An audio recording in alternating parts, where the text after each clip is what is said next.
Ever thought about packing up and retiring on a sunny beach in Mexico or living out your golden years in a charming European town? Retiring abroad sounds like a dream. Lower costs, new adventures, slower pace of life, but is it really worth it? And what are the hidden challenges no one's talking about? Let's find out.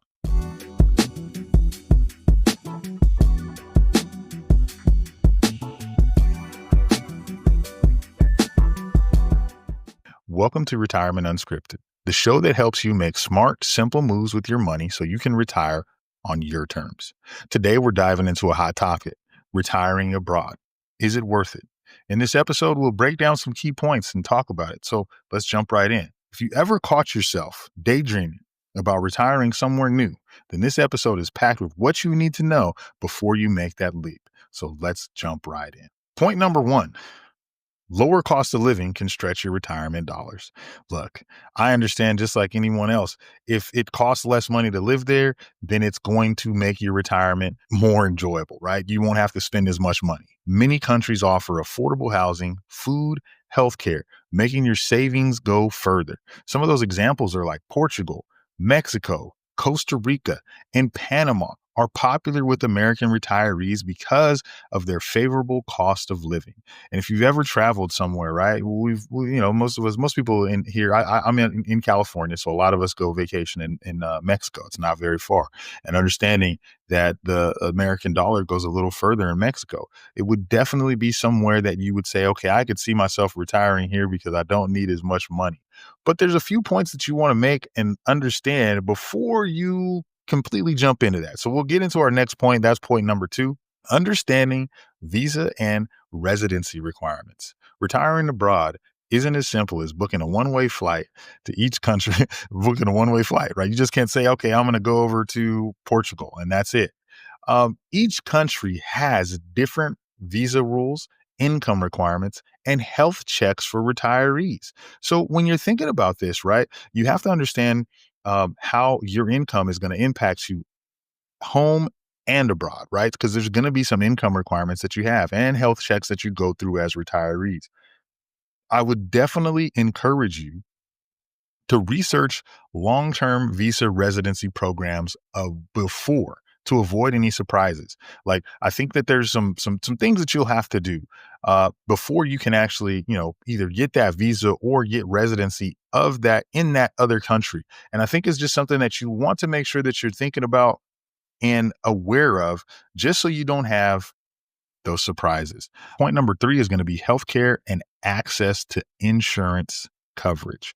So some countries have excellent and affordable healthcare, but Medicare does not cover services outside of the US. So this is for my people that are going to be 65 and you are waiting to get that Medicare, because what happens here in the US is once you get Medicare, your healthcare expenses do drop significantly, right? Because this is a supplement to help you with your insurance. So understanding that if you move to a country, the services aren't covered outside of the US. So it's going to be of the utmost importance for you to purchase an international or private health insurance, or choosing a destination with reliable healthcare where they have access to it. You've heard stories about other countries and how great some of the other countries' healthcare is, and that's good.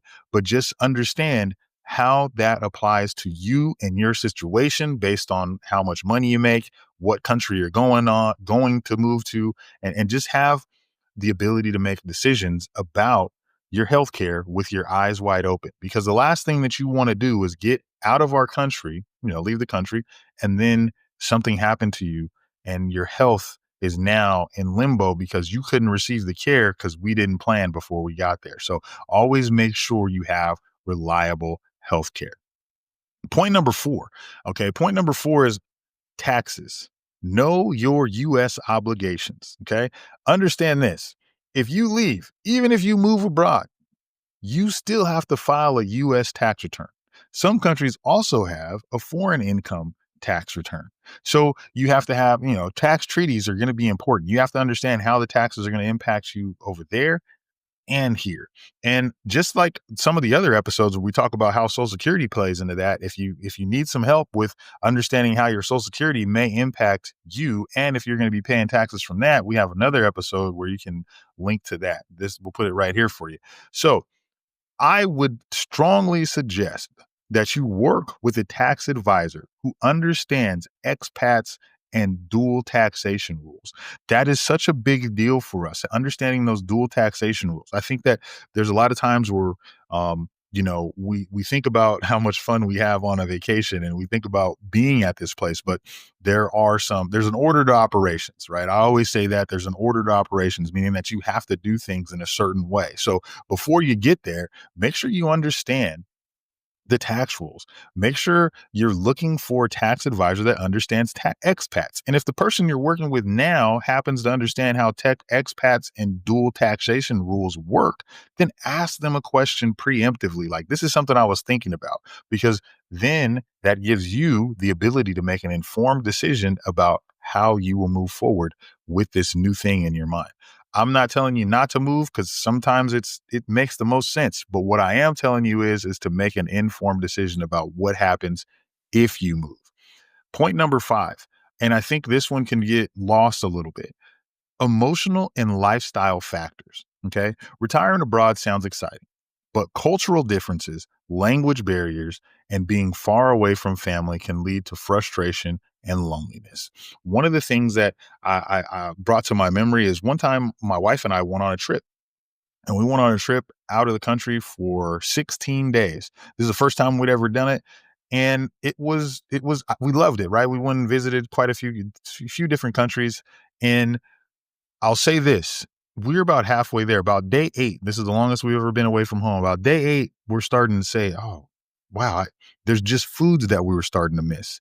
There were certain places that we went that we were starting to miss. And it wasn't that we didn't enjoy where we were at, because we loved every minute, but you start to feel a little homesick. And so I always recommend visiting for first and stay for an extended amount of time to make sure the waters, test the waters before you make that permanent move. And I really would encourage you to do that. One, I'm always going to encourage you to go and to explore the world and see different things. So I think you should do that. But make sure you were doing these things prior to finding yourself somewhere abroad. If today's episode helps you out, please like and subscribe so you can get notified when we have new episodes available for you. Until next time, my name is Emlen.